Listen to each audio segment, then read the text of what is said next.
Hi, I'm Allison. I'm a reading specialist and I help parents of kids who are struggling with reading.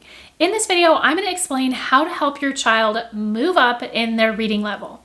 Before we dive in, if you haven't subscribed to my channel yet, go ahead and do that now, and then also hit the little bell so that you don't miss out on any of the videos that I post about helping your child learn to read. A reading level is a number or an alphabet letter that is supposed to represent the type of book that your child can read. And when I say read, I mean decode, meaning like sound out or, be able to read the words, but also to comprehend. So decoding and comprehension usually go into a reading level. I'm curious if your child's school shares a reading level with you. Right now, let me know in the comments if that's something that your school provides. Okay, so I want to be honest with you. A reading level can be a useful tool for teachers in some cases, but honestly, they're not super helpful for parents. They can tell you like, oh, is your child behind? Are they ahead?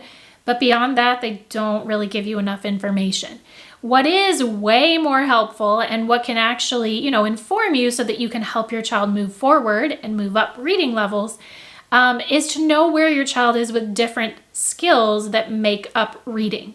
Now, I like to think of reading ability as a pizza, right? If you order a pizza, you know that there's going to be like a crust that goes into it. There's probably going to be some kind of sauce, cheese, toppings, right? There's multiple things that make up this pizza.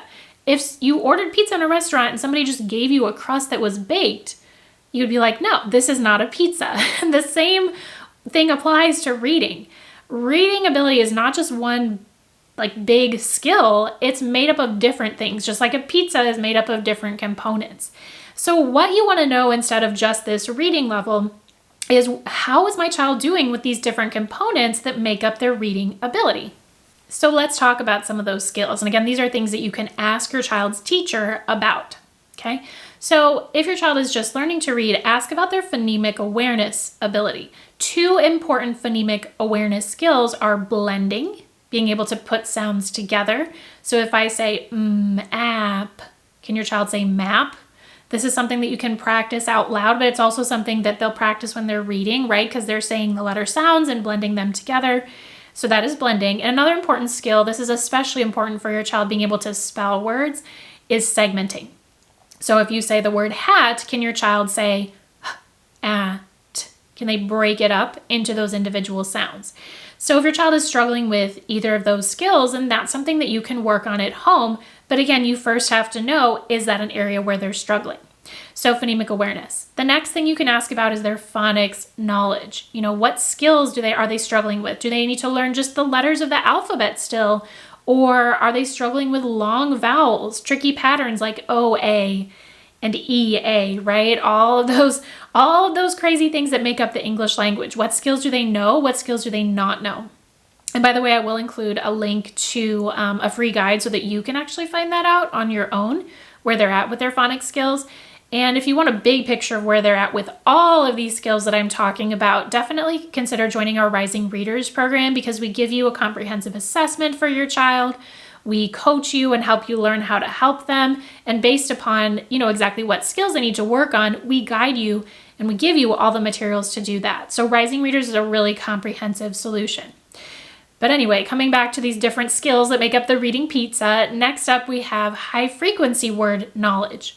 So high frequency words are those words that appear often in text like of, and, the. Because they appear so much, it's really important that your child can read them. So ask their teacher, do they need to work on learning more high frequency words? You might also call them sight words, and ask their teacher if there's specific words that they need to work on.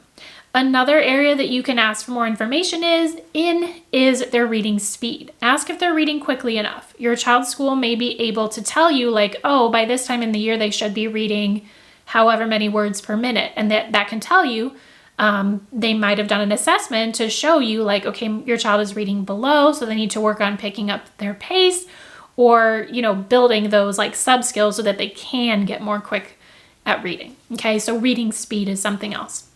And you can practice building fluency at home by having kids read the same text more than once. That will help them speed up. Another area that you can ask about is their comprehension. So ask, are you noticing that my child can retell a text? Do they remember the details? Can they ask if they can answer more challenging questions about a text? So if the teacher is asking them like, why did this happen? Or, what do you think about this? Like, can they answer those questions? And sometimes the teacher may tell you, yes, when I read aloud to your child, they can answer those, but not when they read on their own. And that's a good sign that comprehension is in place. Like, they are learning comprehension, but they really need to work on the decoding, the actual word reading. Now, I've listed a bunch of skills here, and you probably don't need to, spend hours on all of these individual skills at home.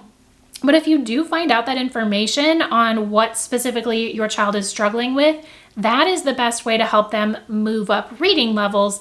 Because again, reading is like a pizza. It's not just one skill. It's made up of all these little sub skills that contribute to their reading ability as a whole. I hope that this is helpful, but I also know that if you can't get your child to practice reading with you in the first place, then none of this is going to matter, right? Because you're not going to be able to give them the help they need in all of these little skills. So if your child is resisting, they're, frustrated, they're shutting down, you've got to check out my free mini course. I will include a link in the caption for this mini course. It's just practical ideas to help make reading go better for you and your child, to make it more enjoyable, to help motivate them. So again, the link for that free mini course will be in the caption, along with a link for my free guide. And if you want to bypass all of this and have me there to coach you and give you all the materials you need, then check out our Rising Readers program. I will also include a link for that in the caption. So lots of good stuff there. Thanks so much for watching this video. I hope it was helpful. Before you go, don't forget to hit the like button, subscribe to my channel, and I will see you in my next video.